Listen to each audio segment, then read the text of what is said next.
再来是国民党新北市议员林金杰，昨陪同着鸿海的创办人郭台铭到土城的公庙来参拜，但是现场出现一个文宣的亏线，面顶来写讲立委支持林金杰，总统支持郭台铭，无非是倒过郭台铭迄边咯。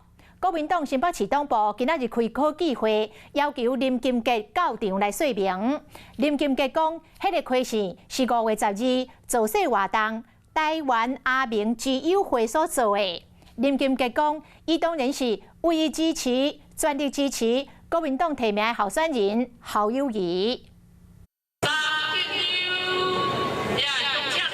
鸿海集团创办人郭台铭来到土城拜庙，敢若看到国民党立委参选人新北市议员林金杰拿位头对甲尾，甚至现场阁出现立委支持林金杰总统小田郭台铭标语的亏信，惊出现着反背议论，嘛互国民党新北市党部召开科技会。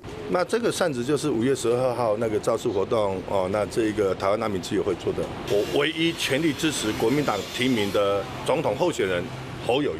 这是毋庸置疑的。青年应有国民党党魁的家林金杰参加科技会，替家己大声发愿望，除了解释争议的亏损，毋是团队发送，进前嘛毋知影。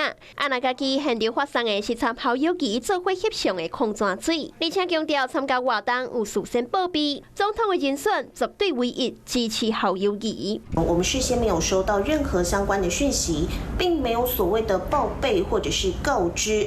疾风知劲草，不要抢当墙头草。在关键时刻，如果摇摆不定，只会长他人志气，灭自己威风。我们所有党员都有责任，要全力的支持我们党的候选人。有一些同事如果不了解或者是有违反，我们会加以劝告。如果劝告不听，我们就会祭除党纪。虽然林金杰大声发愿望，科技会嘛也未做出处分，不过侯友宜办公室的态度犹原是打真的，就惊这风声会去破坏团结的军心。Hello， 我是林明瑞。想要抢先掌握最及时的新闻资讯吗？赶快订阅、按赞、开启小铃铛，锁定我们华视新闻的 YouTube 频道。